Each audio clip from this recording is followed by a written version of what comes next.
유학생활의 외로움이라는 거를 체험하게 되잖아요. 근데 그게 중년의 외로움에 가까운 것 같아요. 약간의 간접 체험을 하는 거죠. 나만 혼자네. 다들 쌍쌍이. 나도 파트너가 있었으면 좋겠다. 이런 생각을 솔직히 공감한다? 오늘 하고 싶은 이야기는 재밌는 주제인 연애랑 결혼 문제에 대한 이야기를 좀 해보겠습니다. 유학을 가면 연애나 결혼 문제에 오히려 더 집착하게 될 수 있는 이유가 뭔지 이야기를 해볼게요. 남 얘기가 아니라 저도 저번에 영상에서 이야기했듯이 저는 거의 결혼을 꼭 해야 되나? 안 하고 싶다. 기혼주의에 가까운 생각을 한국에 살 때는 하고 있었는데요. 미국에 와서 여러 가지 이유로 결혼도 긍정적으로 생각을 해봐야겠다라고 생각이 바뀌었고요. 또 마침 좋은 친구도 만나게 돼서 이제 작년에 결혼을 했어요. 의외라고 생각하실 수도 있죠. 미국 하면 자유롭고 개인주의적인 삶을 모두들 살 것 같고 결혼이라는 거는 삶을 더 안정적으로 만드는 것과 관련이 있는데 유학이란 선택 자체가 불안정한 거니까 유학 가면은 결혼하기 더 힘들어지는 거 아닌가? 라고 생각하실 수 있잖아요. 근데 그 말이 틀리진 않죠. 왜냐면 좋은 사람 만나기가 어려우니까 사람 만나기가 되게 어려운데 일단 만나면은 관계의 임팩트도 되게 커지고 제가 이제 의미부여를 하는 정도라던가 이런 게 올라가는 게 있는 것 같아요. 괜찮은 사람을 만나면 결혼으로 가게 되는 확률은 오히려 한국에서 누굴 만났을 때보다 더 높아지는 것 같아요. 한국에 살 때는 저한테 되게 당연했던 것들이 있잖아요. 부모님, 친구, 동네 그리고 문화권 이런 것들이 처음 태어날 때부터 디폴트로 있었던 당연한 것들인데 완전 다 바뀌잖아요. 저 빼고는 다 바뀌는 거잖아요. 나한테 당연했던 것의 소중함을 뼈저리게 깨닫게 되는 것 같아요.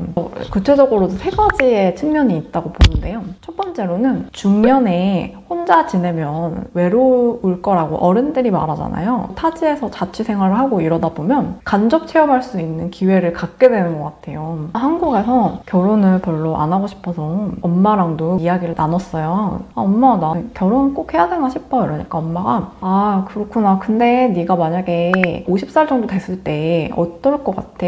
생각해봤어? 혹시 너 주위에 사람이 없고 외로울 수도 있지 않을까? 이런 말을 했었거든요. 그 말을 들을 당시에는 사실 귀등으로도 안 들렸어요. 그때 되면 또 알아서 잘 살겠지. 나처럼 혼자 지내는 사람도 있을 텐데 그거 어울려갖고 잘 생존해 나가면 되지 생각을 했는데 와가지고 있어 보니까 유학생활의 외로움이라는 거를 체험하게 되잖아요. 그게 중년의 외로움에 가까운 것 같아요. 왜냐면 일단 부모님이랑도 자유롭게 만나기 어렵죠. 내가 편하게 이야기할 친구 없어졌죠. 일단 시차가 있잖아요. 미국이랑 한국은. 그러다 보니까 제가 전화하기 편한 시간은 한국 애들한테는 일하는 시간이거나 되게 바쁜 시간이에요. 새로운 사람도 막 사귀고 싶은데 다들 바쁘고 어린 나이도 아니니까 순수하게 만날 수 있는 사람도 적고 사람을 만나는 것도 점점 조심스러워지고 어려워지는 일이잖아요. 나이가 들면 들수록 그런 거 느끼시죠? 정말. 근데 유학을 가면은 그게 더 심해져요. 기본적으로 약간 방어막이 더 쳐져 있고 경계심이 더 높은 상태예요. 자기를 지켜줄 보호막이 없는 상태니까 누구랑 진짜 허물 없이 터놓고 친구가 되기가 어려운 거예요. 대학 학부생이나 대학원생 초반까지는 편하게 만나는 친구를 좀 사귈 수 있었는데 그 뒤에는 진짜 조금 어려워졌던 거는 맞는 것 같아요. 그러니까 이게 이런 거예요. 처음에 들어갔을 때는 막 한국인 출국자 모임 이런 것도 막 있어가지고 그런 걸로 사람들 알게 돼서 만나가지고 술도 마시고 시간도 많이 보내고 하는데 한 2, 3년 정도 지나면 폭파되는 단톡방이 엄청 많아요. 다들 찢어져가지고 그 사람들하고만 놀게 되는 그런 현상이 되게 유니버셜하게 있는데요. 대학타운의 어떤 인간관계에서도 그러니까 결국 이게 오랫동안 만날 수 있는 파트너가 없는 혼자 지내야 되는 상태에서 한 50살 정도 됐을 때 느낄 수 있는 외로움이랑 비슷할 거라는 생각이 들더라고요. 약간의 간접 체험을 하는 거죠.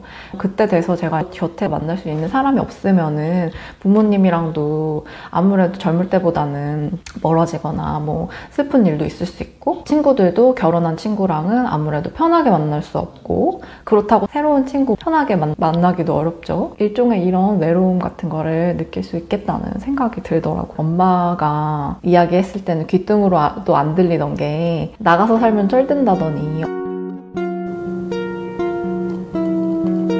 이 브랜드 차 자체가 굉장히 맛있는 것 같아요. 가격도 약간 비싸. 15개 들었는데 근데 맛이 진짜 고급지고 포장도 이렇게 정성스럽게 그거 모양으로 생겨가지고.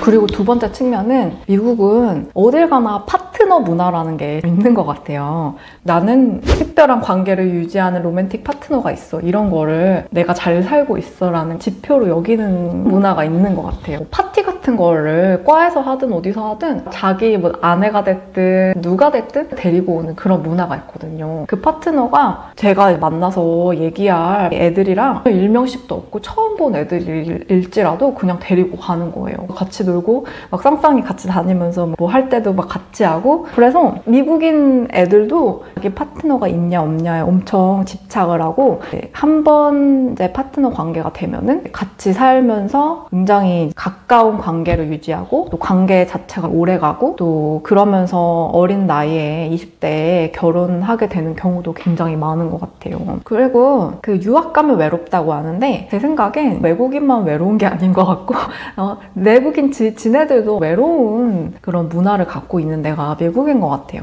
왜냐면 가족들이랑 일단 100명 중에 99명은 다 떨어져서 살잖아요. 이제 20살 되면은 독립해가지고 대학 생활부터 시작하니까 이제 저 같은 이제 외국 사람들은 출국자 모임이든 한국인 모임이든 모임 같은 게 있는데 내국인, 미국인 애들은 또 그런 게 잘 없어요. 그러니까 오히려 더 외로울 수 있는 게 미국인, 내국인 애들이거든요. 그러다 보니까 사람을 만날 때 직접적으로 만나는 게 아니라 앱을 통해서 연애 상대를 찾는 거야. 틴더라고 불려지는 연애 파트너 만나는 앱도 진짜 많이 쓰고 어떻게 만나서 결혼했냐 이런 걸 통계를 내본다면 틴더가 아마 제일 많을 거예요. 확실히 오히려 앱으로 안 만난 경우보다 앱으로 만난 경우가 더 많은 건 확실한 것 같아요. 되게 충격적이죠.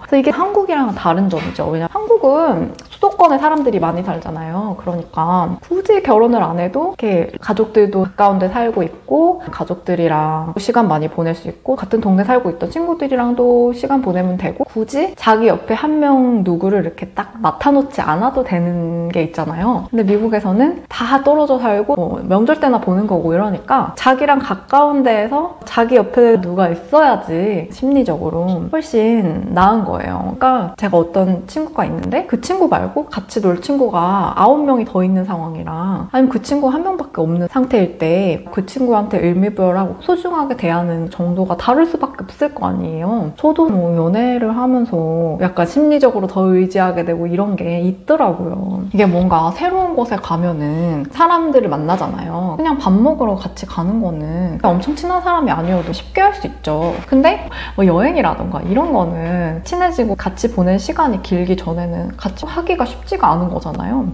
제가 할 수 있는 그런 행동 범위가 되게 좁아진 느낌이 들어요. 그러면서 행복도가 내려가는 그런 느낌이 들거든요. 제가 이제 처음에 여기 왔을 때 날씨가 되게 추워졌어요. 뜨뜻한 목욕탕 가서 지지고 싶다 이런 생각을 했는데 찾아보니까 시카고 쪽에 목욕탕이 있다는 거예요. 찜질방이 킹스파라고 거기 가고 싶다 이래가지고 뭐 어떤 휴일이 있었어요. 뭐 땡스였는지 그때 이제 친해졌던 뭐 동기들이랑 친구들한테 찜질방 갈래? 막 이렇게 제안을 하니까 다들 저 말고는 뭐 파트너들이 있는 거예요. 예를 들면 뭐 남자친구가 있건 친구가 있건 뭐 이래가지고 안 될 것 같아 이러는 거예요. 어쩔 수 없다는 거 알겠는데 그래도 그럴 수 있는 사람이 없다는 게 속상한 일이더라고요. 그러다 보면 나만 혼자네, 다들 쌍쌍이 파트너가 있네, 나도 있었으면 좋겠다 이런 생각을 솔직히 하게 되는 게 이 영상 보시는 사람 중에 공감한다?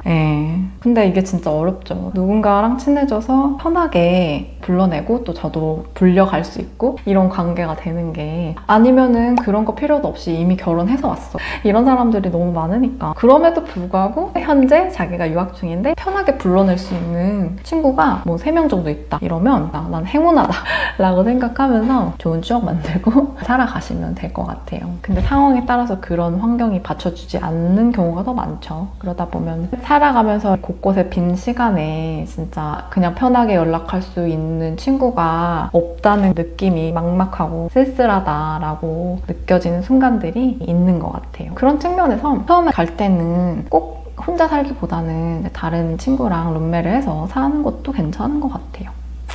마지막 측면은 파트너가 있다는 게 생존에 유리한 측면이 있어요. 뭘 하든지 한 명보다는 두 명이 해내가는 게 생존에 유리한 거죠. 근데 유학생활은 이게 장난이 아니라 생존의 문제기도 하잖아요. 뭐 의식주 해결의 문제에서부터 운전이라든가 비자라든가 이런 법적인 생활적인 문제 같은 것도 수시로 해결해 나가야 되고, 외국에 나가서 살게 되면은 부모님의 지지라는 게 경제적 지지 말고는 거의 없어지잖아요. 한국에서는 막연히 제가 막 힘들어지거나 하면 플랜 B로 엄마네 아빠네 집에 들어가면 되지 라는 생각을 하고 계시는 분도 계실 거 아니에요. 막연하게 뭐 돌아갈 곳이든 나를 보호해주는 게 있어 라고 생각을 해왔다면, 이제 유학을 와서는 그게 그 가정 자체가 이제 깨지는 거죠. 그러니까 여기서 서로를 지지해주고 서로의 생존을 도와줄 사람을 찾게 되는 거야. 예를 들면 교통사고가 났어요. 그러면 한국에서는 그 전화해가지고 어떡하지 하고 물어볼 수 있잖아요. 제가 다치거나 했으면 병원에 같이 데려가 줄 수도 있고 그렇겠죠?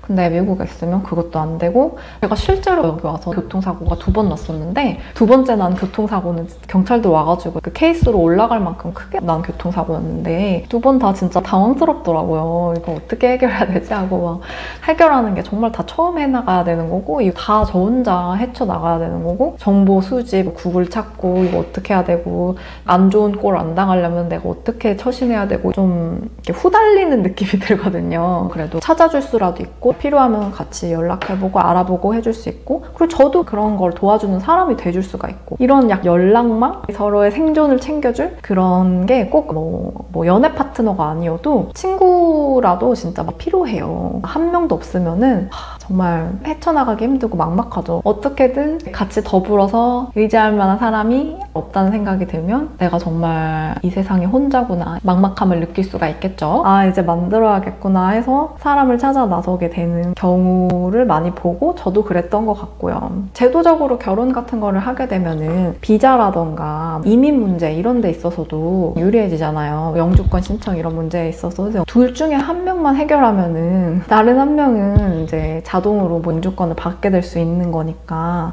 비자 때문에 결혼해야지까진 아니지만 그래도 그런 것도 하나의 빨리 내 편을 만들고 싶다라고 생각하게 되는 이유 중에 하나가 될 수 있는 것 같아요. 뭐 이런 문제들로 연애를 하고 있다면 하는 상대한테 좀 집착하게 되거나 관계에 대한 의미부여를 더하게 되거나, 확신이 없는데도 확신이 있는 척 하면서 소모적인 관계를 지속하거나 하는 경우도 많이 있는 것 같고요. 아니면 오히려 결혼을 빨리 하고 싶은데 자기가 마음에 드는 상대가 없는 거예요. 그러니까 마음만 조급해져가지고는 너냐 하면서 이 사람 찾아다녔다가 이 사람이 거절하면 확 버리고 다른 사람한테 또 너냐 하면서 막 잘해보려고 했다가 또 이 사람 아니면 막 그냥 팍 끊어버리고 막 이렇게 여기 갔다 저기 갔다 그러는 경우도 많고, 나는 결혼 상대를 확신이 드는 사람 찾을 거야. 연애를 하면서 조금 더 상대방을 지켜보면서 관계가 어떻게 될지 기다려볼 수 있는데 몇 개월 되지도 않고 뭐 확신이 들지 않는 그런 사람들이 빨리 이제 관계를 마무리 지으려고 하면서 이 관계 자체를 빨리 접어버리고 이러는 경우도 많이 발생하는 것 같아요. 결국 자기가 원하는 목적에 맞지 않는 사람이면 그 관계를 그냥 끊어버리는 거예요. 그러면서 상대방은 뭐 상처받기도 하고, 저도 그런 적이 있었고요. 이거는 한국, 미국 문제가 아니라 다들 그런 문제를 겪죠. 근데 유학을 와서도 비슷하게 겪는 것 같고요. 약간 다양한 인간 군상과 다양하고 짧고 요약적인 인간관계의 기승전결을 지켜볼 일이 많았어요. 저도 당사자가 된 경우도 많았고요. 진짜 그 태풍의 눈 속에 지금 들어가 있는 분도 계실 것 같은데 화이팅 하시고요. 아무튼 오늘 하고 싶은 얘기는 여기까지입니다. 건강하시고 안녕히 계세요.